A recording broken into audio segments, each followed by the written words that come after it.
आइए दोस्तों, corona virus से जुड़ी आज की 15 बड़ी खबरों को जानते हैं फटाफट से इस वीडियो में। पहली खबर देख सकते हैं दोस्तों कि अमेरिका के राष्ट्रपति डोनाल्ड ट्रंप ने धमकी दी है कि चीनी वायरस से मुझे कोरोना हुआ और अब इसका भुगतान चीन को करना पड़ेगा, मतलब कि इसका खामियाजा चीन को भुगतना पड़ेगा। और वो ये भी बोले दोस्तों कि भगवान के आशीर्वाद से मुझे कोरोना हुआ था, लेकिन चीन को इसकी बड़ी कीमत चुकानी पड़ेगी। जी हाँ, अमेरिका के राष्ट्रपति डोनाल्ड ट्रंप ने एक बार फिर से चीन पर निशाना साधा है। कोरोना पॉजिटिव आने के बाद ट्रंप को इलाज के लिए अस्पताल में भर्ती करवाया गया था। अब अमेरिकी राष्ट्रपति ने एक वीडियो जारी करके कहा कि अब मैं एकदम ठीक महसूस कर रहा हूँ और मुझे लगता है कि कोरोना संक्रमित होना भगवान का आशीर्वाद था। मैंने रेजेनरोन दवा के बारे में सुना था और लोगों को लेने की सलाह भी दी थी। मैंने इस दवा का सेवन किया, इससे शानदार असर भी दिखाया। चीन ने दुनिया के साथ जो भी किया उसके लिए उसे भारी कीमत चुकानी पड़ेगी। मैं चीन को बताना चाहता हूँ कि कोरोना महामारी उसकी सबसे बड़ी गलती है और इसे उसके लिए भारी कीमत देनी पड़ेगी। साथ ही और एक बड़ी खबर देख सकते हैं दोस्तों कि कोरोना वायरस को लेकर इसी बीच दो दुर्लभ बीमारियों ने भी दस्तक दी है। जी हाँ, कोरोना महामारी के खतरे के बीच दुर्लभ श्रेणी में शामिल स्क्रब टाइफस व लेप्टोस्पाइरोसिस बीमारियों ने मध्य प्रदेश के जिलों में दस्तक दे दी है। इन बीमारियों से पीड़ित 10 मरीज सामने भी आ चुके हैं, जिनमें ज्यादातर ग्रामीण क्षेत्र से हैं। दोनों बीमारियों का संक्रमण जिले तक आखिर कैसे पहुंचा, इसका अध्ययन यानी कि वेक्टर स्टडी करने के लिए भोपाल से आरआरटी रैपिड रेस्पॉन्स टीम दल को जबलपुर भी आना पड़ा। जिन क्षेत्रों में इन बीमारियों से ग्रसित मरीज पाए गए, राज्य स्तरीय टीम ने उनका दौरा किया ताकि संक्रमण फैलने से रोका जा सके।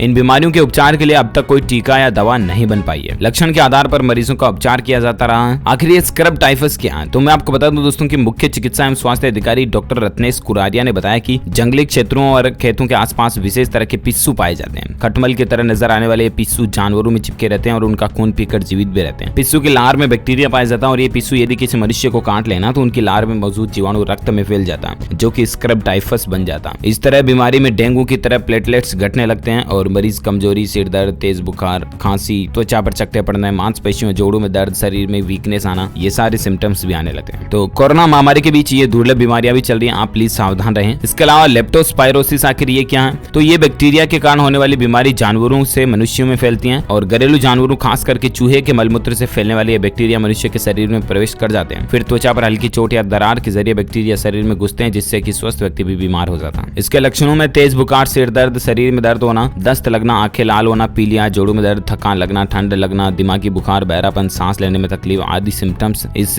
लेप्टोस्पाइरोसिस बीमारी के हैं। तो दोस्तों अगर इन लक्षणों में से कोई भी लक्षण आपके भी शरीर में, आपके घर वालों के परिवार के सदस्य में दिखाई देते हैं तो प्लीज आप तुरंत उन्हें डॉक्टर को चेक करवाएं ताकि बीमारी का समय रहता है इलाज हो सके, है ना। अगली खबर देखिए दोस्तों कि कोरोना से निपटेगा अब आयुर्वेद, स्वास्थ्य मंत्रालय ने बताई असरदार जड़ी बूटियां। जी हाँ, केंद्रीय स्वास्थ्य मंत्रालय ने कहा दोस्तों कि कोविड-19 के इलाज के लिए आयुर्वेद और योग पर आधारित गाइडलाइंस और प्रोटोकॉल जारी किया गया है। ये नेशनल क्लिनिकल प्रोटोकॉल केंद्रीय स्वास्थ्य मंत्रालय और आयुष मंत्रालय के सहयोग से जारी किया। आपको क्या क्या चीजें इस कोरोना काल के दौरान खानी चाहिए, इसका एक संक्षिप्त विवरण में आपको बताना चाहूंगा। देखिए, आप गले में दर्द, थकावट, सांस में तकलीफ, हाइपोक्सिया, बुखार, सिर दर्द जैसे तमाम लक्षणों से राहत पाने के लिए ये कारगर उपाय है। आप अश्वगंधा, च्यवनप्राश, नगरादि कषाय, सीतोपलादि चूर्ण, व्योसादि वटी जैसी जड़ी बूटियों और मिश्रणों को इस प्रोटोकॉल में शामिल करें, मतलब आप खाएं इनको। ये सभी आयुर्वेदिक दवाइयां आयुर्वेदिक प्रैक्टिशनर की सलाह पर रोगियों को दी जा सकती हैं। इसके अलावा कोविड-19 के मरीजों की इम्यूनिटी को बूस्ट करने के लिए प्रोटोकॉल में योग की भी सिफारिश की गई है, जो कि सिर्फ आयुष प्रैक्टिशनर्स की सलाह पर किया जा सकेगा, यानी कि योगा भी आप करें तो ये ज्यादा बेहतर है। और इसके अलावा पानी में जरा सा हल्दी, नमक मिलाकर गरारे करें। आप त्रिफला चूर्ण मिलाकर समय समय पर निवाय पानी के साथ गरारे कर सकते हैं। नाक में शीशम या नारियल की तेल की बूंदें जरूर डालें। आप चाहें तो गाय का शुद्ध देसी घी दिन में 2 बार नियमित रूप से नाक में डाल सकते हैं, ये भी फायदेमंद होगा, ठीक है ना। साथ ही गर्म पानी में जीरा, पुदीना, यूकेलिप्टस का तेल डालकर दिन में 1 बार स्टीम ले सकते हैं। पीने का पानी गर्म करके उसमें अदरक और धनिया या जीरे के बीज मिलाकर उसे पी सकते हैं। रात को सोने से पहले दूध में 1 चम्मच हल्दी मिलाएं और उसे पिएं। डाइजेशन खराब होने की स्थिति में ऐसा करने से बचें। आप दिन में 1 बार आयुष काढ़ा और क्वाथ जरूर लें। तो इन नियमों को पालन करके कुल मिलाकर के आप कोरोना काल में अपने शरीर को स्वस्थ रख सकते हैं और इम्यूनिटी को बूस्ट कर सकते हैं, ठीक है ना। चलिए साथ ही अगली खबर में बात करें, अपडेट देख पाएंगे ब्रिटेन में अगले महीने से लग सकता है कोरोना वायरस का टीका, सेना की होगी तैनाती। जी हाँ, ब्रिटेन में अगले महीने से कोरोना वायरस की वैक्सीन को व्यापक पैमाने पर लगाने की तैयारियां शुरू हो रही है। ब्रिटेन का नेशनल हेल्थ सिस्टम क्रिसमस तक देश में 5 जगहों पर वैक्सीन लगाने की सुविधा देने जा रहा है। इसके लिए NHS के कर्मचारी भी तैनात किए जाएंगे और हर दिन तकरीबन 10,000 लोगों को टीका लगाने की योजना भी शुरू हो रही है। वहीं लंदन को लेकर अपडेट है कि कोरोना से जूझ रही दुनिया के लिए एक बहुत अच्छी खबर है। ब्रिटेन में अगले महीने से वैक्सीन का व्यापक टीका लगना शुरू हो जाएगा, जिस तरह से पोलियो वगैरह के टीके लगते हैं ना, उस तरह से। देखते दोस्तों आखिरकार ये ब्रिटेन का टीका कितना असरकार रहता है और WHO की तरफ से इस पर क्या अपडेट निकल कर आता है। जो कोई भी खबर आएगी मैं आपको बता दूंगा DLS न्यूज के ऊपर। फिलहाल देखिए, आप भारत में आज की ताजा कोरोना आंकड़ों की अगर बात करें ना, तो लगातार दूसरे दिन कोरोना के केस बढ़े हैं। पिछले 24 घंटों के दौरान 78,524 नए मरीज मिले हैं। भारत में देश में कोरोना के 58 लाख संक्रमित लोग ठीक हो चुके हैं ना। 24 घंटों में 78,000 नए केस आए, जबकि 971 लोगों की मौत हुई। भारत में अभी आज के ताजा डेटा और आंकड़ों की अगर बात करें तो 78,000 नए केस के बाद कुल संक्रमित केस की संख्या भारत में 68,35,000 से भी ज्यादा हो चुकी है, जिनमें से 9,02,000 एक्टिव केस यानी कि सक्रिय हैं जिनका इलाज चल रहा है, जबकि 58,27,000 से ज्यादा लोग ठीक हो चुके हैं। वहीं दोस्तों भारत में मरने वालों की कुल संख्या का आंकड़ा 1,05,526 तक पहुंच चुका है। तो ये रहा भारत का ताजा अपडेटेड आंकड़ा। आइए अब नजर डालते कोरोना से जुड़ी कुछ और खबरों में, जहां अपडेट देख सकते हैं कि पीएम मोदी ने की कोरोना महामारी के खिलाफ फिर से एकजुट लड़ाई की अपील, जनता से कही ये जरूरी बातें।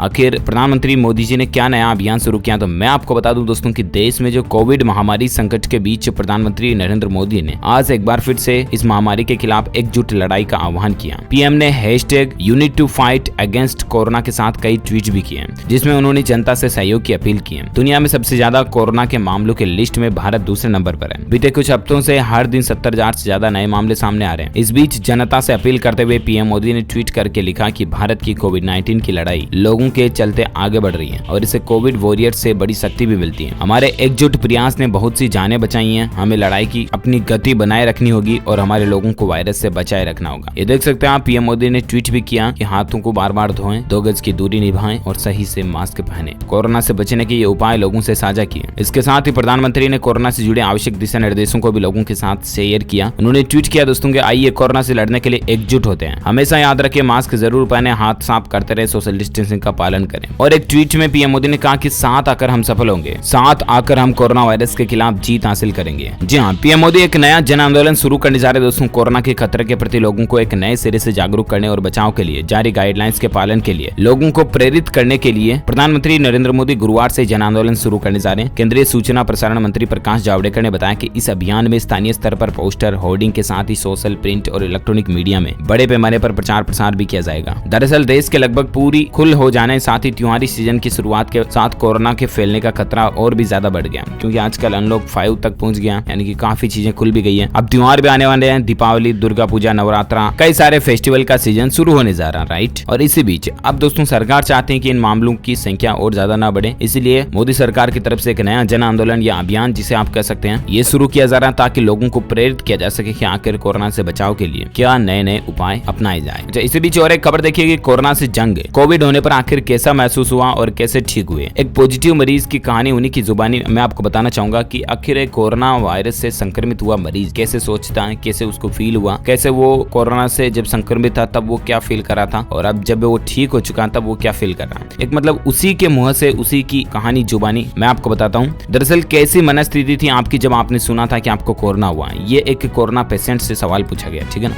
मैं भागलपुर एक विशेषज्ञ डॉक्टर के पास अपना सामान्य इलाज कराने गया था। मुझमें कोरोना के कोई लक्षण नहीं थे, लेकिन डॉक्टर के कहने पर मैंने जांच कराई तो रिपोर्ट पॉजिटिव आई। थोड़ा झटका तो लगा, लेकिन मैं एसिम्प्टोमेटिक यानी कि बिना लक्षण वाला कोरोना मरीज था। ज्यादातर मरीज ऐसे ही होते हैं जिनमें लक्षण नहीं दिखाई देते, राइट। तो ऐसे में डॉक्टर ने समझाया कि कोरोना से लड़ने के लिए मनस्थिति का मजबूत होना काफी जरूरी है, क्योंकि अभी तक इसके कोई प्रॉपर टीका दवाई तो है नहीं, इसलिए आपकी मानसिक स्थिति, आपका आत्मविश्वास, दृढ़ संकल्प मजबूत होना जरूरी है। फिर आपने क्या किया और क्या एहतियात बरते, सवाल किया गया जब कोरोना मरीज से। तो उन्होंने बताया कि सबसे पहले मैंने अपने घर में मम्मी पापा की जांच कराई, घर गया, सेल्फ आइसोलेशन में रहा, एक अलग कमरे में, बाथरूम भी अलग, साफ सफाई से लेकर मैंने तमाम एहतियात बरते, बर्तन वगैरह अलग रखे, डॉक्टर ने दवाइयां दी, पौष्टिक आहार लेने को कहा, मैंने लिया भी, काढ़ा का सेवन किया, प्राणायाम वगैरह भी किए। एसिम्प्टोमेटिक मरीजों की आखिर स्थिति कैसे रहती है, तो मैं आपको बता दूं, बिना लक्षण वाले मरीजों को लगता है कि मुझे कोई लक्षण नहीं है, मुझे कोई दिक्कत नहीं है, लेकिन ऐसा नहीं है। व्यक्ति को भले ही लगता हो कि मैं मजबूत हूँ, कोई लक्षण नहीं है, लेकिन कोरोना अंदर ही अंदर रिप्लिकेशन कर रहा होता है, यानी कि अपनी संख्या को बढ़ा रहा होता है। और ऐसे में डॉक्टर की सलाह पर मैंने तमाम प्रोटोकॉल का पालन किया जो लक्षण वाले मरीजों को करना चाहिए। और ऐसे में उनसे पूछा गया कि कोरोना से जूझ रहे लोगों को आप क्या कहना चाहेंगे, ठीक है ना। तो उन्होंने कहा कि मनस्थिति को मजबूत बनाए रखें। सबसे पहले मन बीमार या कमजोर होता है तो फिर शरीर बीमार होता है। 2 बातें कहूंगा, जैसा कि डॉक्टर ने मुझे समझाया, अगर आप युवा हैं, पहले से कोई बीमारी नहीं है, तो कोरोना आपके लिए बहुत बड़ी महामारी नहीं है, बशर्त आप तमाम एहतियात बरतें। दूसरी बात यह है कि कोरोना को बहुत हल्के में भी न लें, पौष्टिक आहार के साथ समय पर दवाइयां लेते रहें, काढ़ा पिए, प्राणायाम और योगा जरूर करें। तो इन नियमों को पालन करते हुए आप कोरोना से आसानी से बाहर निकल सकते हैं, ऐसे कोई दिक्कत वाली बात नहीं है, ठीक है ना। लेकिन आपको कुल मिलाकर के दोस्तों आपकी मानसिक स्थिति को, मनोबल को मजबूत रखना होगा, and this will be most important task to recover from corona virus महामारी। ओके दोस्तों, तो कोरोना से जुड़े आज दिन भर के तमाम अपडेट्स थे, उम्मीद आपको जानने मिलेंगे। आप कौन से राज्य में रहते हैं मुझे नीचे कमेंट करके जरूर बताएगा, ताकि पर्टिकुलर मैं आपके स्टेट की तरफ से आने वाले समाचार भी आपके मोबाइल तक पहुंचा पाऊंगा। इस वीडियो को लाइक कीजिए, शेयर कीजिए अपने दोस्तों के साथ फेसबुक और व्हाट्सएप पर, और और अगर आप DLS न्यूज चैनल पर पहली बार आए हैं तो चैनल को सब्सक्राइब करके बेल आइकन भी जरूर दबा देना, ताकि आपको रोजाना की ताज़ा अपडेट्स तुरंत आपके मोबाइल पर मिलते रहेंगे। Thank you, take care, good bye, जय हिंद, जय भारत, वंदे मातरम।